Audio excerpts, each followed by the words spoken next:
Конец весны и начало лета. Очень приятное время в Москве, да и в других российских городах.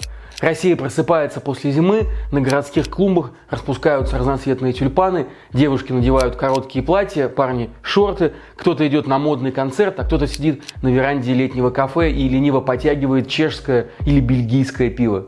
Так было и так больше не будет. С начала войны Россию покинули многие сотни привычных зарубежных брендов. Иностранные производители, имевшие заводы в России, сворачивают свою деятельность. И больше нам не купить худи в H&M, платьица в Zara, да и не выпить чешского пива. Сходить на концерт модный тоже не получится. Разве только на Григория Лепса и Ольгу Бузову. Даже многокилометровые ковры из цветущих тюльпанов на следующий год под вопросом. Луковицы это тоже импортные, из Голландии. В этом году цветут те, что посеяны прошлой довоенной еще осенью. Ну а что будет следующей весной? Что вообще будет со всеми нами? Давайте попробуем представить себе это будущее. С вами Павел Коныгин и формат разбора. Заходите к нам на канал «Продолжение следует», подписывайтесь, ставьте лайки, помогайте распространять правду.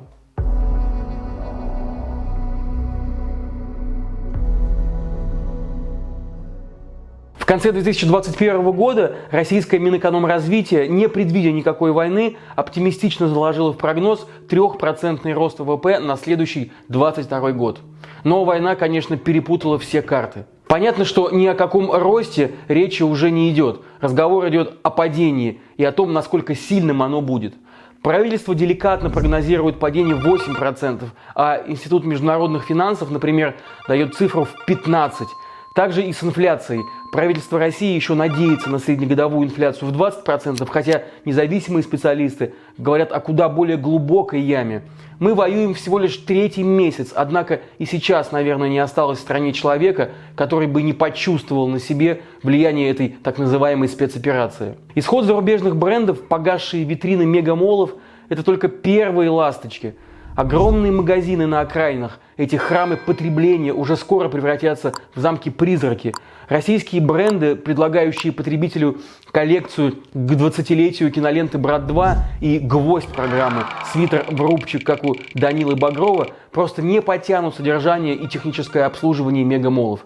Кстати, о кино. Уже в скором времени закроются большинство кинотеатров. Показывать-то тоже нечего. И уже сегодня Ассоциация владельцев кинотеатров рапортует о предстоящем закрытии 50% кинозалов страны. Кризис придет и в инфраструктуру. Остановится, например, скоростное сообщение между Москвой и Петербургом. Сапсаны и детали к ним закупали у Siemens, у немецкой компании. По этой же причине с большей степенью вероятности остановится и новенькая МЦК московского метрополитена. Это драгоценная, лелеемая московскими властями инфраструктурная затея. МЦК изначально спроектирована под ласточки на базе того же самого Siemens. И никто ведь не предполагал, что Москва в 2022 году провалится во временную дыру и вернется на 40 лет назад. Отдельный разговор здравоохранения. Не секрет, что качество его отнюдь неравномерно по всей России. Однако в тех регионах, где стандарты оказания медицинской помощи удалось вывести хоть на сколь-нибудь приемлемый уровень, уже сейчас наступили заметные затруднения. Дело в том, что отечественная медицина очень импортозависима. К примеру, томографы, которыми так хвасталось столичное здравоохранение, это целиком и полностью импортная история. Как и в целом оборудование для проведения медицинских исследований. Без импортных расходников оно просто не работает. А импортные расходники вследствие логистической блокады в страну больше не поступают. Уже сейчас это привело к тому, что региональные Минздравы запретили плановое списание медицинского аналитического оборудования. Будут работать на стареньком. Кроме того, спешно перекраиваются и бюджеты. Реагенты для проведения анализов из-за дефицита существенно скакнули в цене. И, разумеется, никто в регионах при планировании бюджета на 2022 год и не предполагал, что такое может случиться. А руководство страны, похоже, и вовсе не принимало во внимание подобные мелочи. Понятно, что и запчасти в страну можно ввести в обход официальных коридоров, хоть и втридорога. Да и голливудские фильмы можно украсть, хоть это и грозит ворам санкциями со стороны правообладателей. Но ото всех этих схем веет таким махровым совком, что хочется зажмурить глаза, заткнуть уши и представить на минуту, что все это просто дурной сон. Провинциализация – вот путь России на ближайшие годы. Малые российские города, да даже и региональные центры до сих пор не особо почувствовали санкционные потрясения, просто в силу того, что существовали в рамках инфраструктуры середины прошлого столетия. В тамошнем небольшом торговом центре никогда не продавали Шанель, да и Zara с H&M тоже. В тамошней больнице не было томографа. На тамошнем полустанке никогда не останавливался Сапсан, да и аэропорта там тоже не было. Теперь и жители миллионников смогут почувствовать, каково это жить в дырах, как они называли эти маленькие города и села. И нет больше нужды куда-то уезжать за лучшей жизнью. Лучшей жизни скоро уже не будет нигде.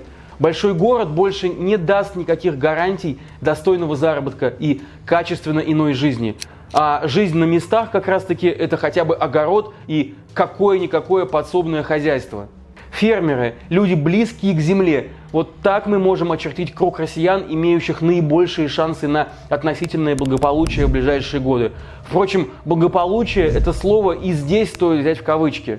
Не будем забывать о том, что сельское хозяйство за счет сельхозтехники и посадочных материалов тоже зависит от того же самого импорта. И тем не менее, в отличие от людей, занятых в сфере услуг и получающих за свою работу несъедобные бумажки, фермеры останутся хотя бы при харчах. А что будет с остальными? Особенность трудового рынка России такова, что порядка 50% рабочих мест у нас составляют позиции, аффилированные с государством. С одной стороны, это хорошо. Есть надежда, что государство не бросит бюджетников, составляющих его опору и поддержку, исправно обеспечивающих на выборах победу Владимира Путина и Единой России. С другой стороны, любой нынешний бюджетник не может не помнить пример Советского Союза, который погиб именно так. Страна со стагнирующей экономикой не смогла прокормить многомиллионную армию иждивенцев, целиком зависящих от государства. Вот и сейчас перед государством неизбежно встанет этот вопрос. Откуда взять деньги для пенсионеров, врачей, учителей, чиновников и полицейских, если крупных поступлений от продажи нефти и газа больше не предвидится? Можно, конечно, и напечатать, но это грозит еще более страшными последствиями – галопирующей инфляцией в условиях нарастающего дефицита. В стране, где даже по оценкам ВЦИОМ более 60% жителей просто не имеют никаких сбережений, такие шаги чреваты массовым голодом. Непонятно, что будет с бюджетниками. И еще менее, конечно, понятно, что будет с теми, кто работает на дядю. В результате исхода из России зарубежных компаний работы лишатся сотни тысяч россиян. Вследствие обеднения населения в целом серьезно усохнет и сфера услуг. Какие вообще могут быть маникюры, рестораны, спортзалы, когда у людей просто на хлеб денег не будет? Будем надеяться, что все-таки не миллионы людей останутся без работы, а меньше. Так оценивает масштаб бедствия пресс-секретарь Путина Дмитрий Песков. Государство обещает этим людям переподготовку и всяческие антикризисные меры. Однако, что конкретно стоит за этими словами, пока вообще не ясно. Зато понятно другое. Ни о каком повышении уровня жизни речи уже быть не может. Существенное ограничение потребления, граничащее с нищетой. Эта перспектива для многих россиян сегодня не смотрится такой уж невероятной. Нищий маркет, так на профессиональном сленге маркетологов называются супермаркеты самой низкой ценовой категории. И, к сожалению, нищмаркеты станут частью повседневности тех, кто еще недавно закупался на Даниловском рынке, да и в тех же самых перекрестках. Ниши, освободившиеся после исхода зарубежных брендов, несомненно займут отечественные производители. Но, к примеру, вместо привычных порошков и капсул Ариэль и Тайд мы увидим с вами пасту для стирки Пальмира. Она уже ненавязчиво начала приживаться на нижних полках отделов бытовой химии. Вместо Кока-Колы останется патриотичный напиток Байкал или Буратино. Элитного хлеба тоже не останется. Вместо него прилавки займут коломенские булки да пирожки. Вместо изысканного белья Victoria's Secret практичный чебоксарский трикотаж. Понятно, что качество товаров-победителей в гонке импортозамещения с нынешних пор вопрос для производителя отнюдь не первостепенный. О каком качестве можно вообще говорить, если центральной задачей станет срочное удовлетворение спроса при принципиальном снижении платежеспособности населения? Ну а дальше больше. Вместо немцев и японцев на наших дорогах снова «Жигули», «Лада Гранта», да и то по записи, да и то исключительно механика.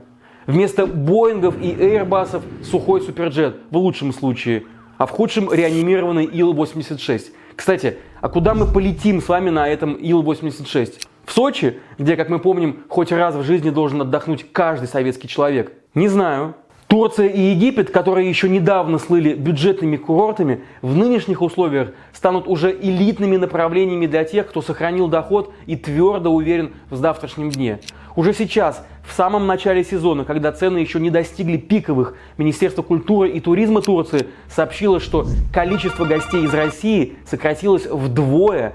В дорогие летние месяцы эта тенденция проступит еще более отчетливо. Уже сегодня со всеми скидками за раннее бронирование стоимость июльской недели на двоих в турецкой четверке со все включено стремится к 100 тысячам рублей. А куда же поедут те, кто раньше полетел бы на гостеприимное Анатолийское побережье? К сожалению, многие из них поедут даже не в Сочи и не в Крым.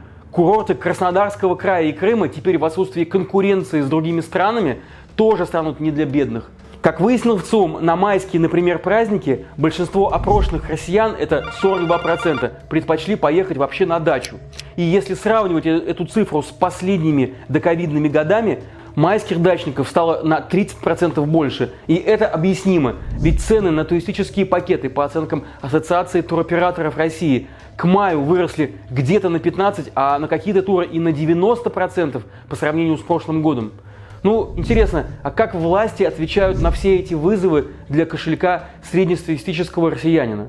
Что предлагают, кроме того, чтобы потуже затянуть пояса и, как водится, сплотиться? Да вот, кажется, ничего больше и не предлагают. Экономический блок правительства России, еще в марте определивший некоторые послабления для бизнеса в условиях кризиса, с тех пор так и замер в оцепенении. Ну а все экономические экзерсисы первого лица носят характер ответных гадостей и не имеют ничего общего с намерением реально поддержать российскую экономику в это тяжелейшее для нее время. Главная нагрузка по сохранению видимости благополучия в ближайшие месяцы и даже годы ляжет, конечно же, на бюджеты регионов.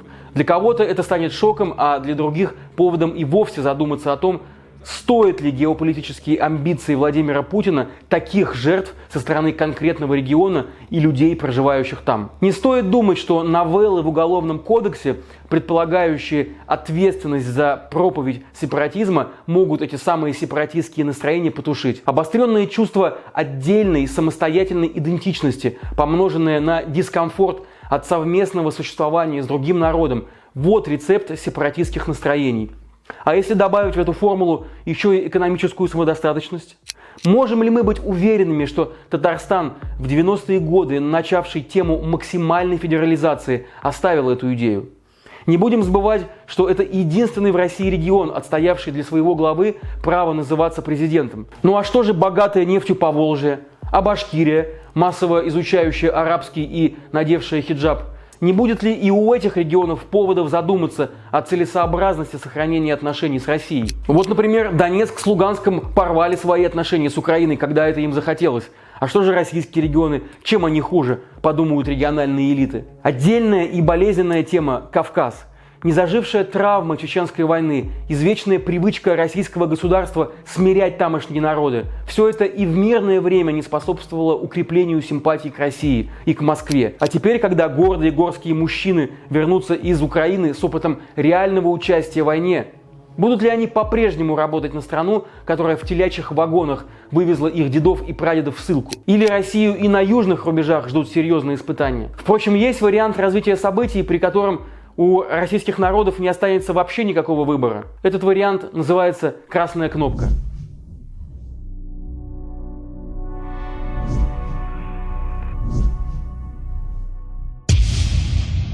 Если Владимир Путин реализует свою угрозу и нанесет ядерный удар по Украине, это на многие десятилетия превратит нашу страну даже не в Северную Корею, народу которой весь мир в целом участливо, хоть и бездеятельно сочувствует. Нет, это событие на долгие десятилетия сделает из России закрытую черную коробку с непонятными шорохами внутри. Не будем рассматривать тот вариант развития событий, при котором бывшие западные партнеры, а ныне недружественные Кремлю страны, решат ответить на этот удар.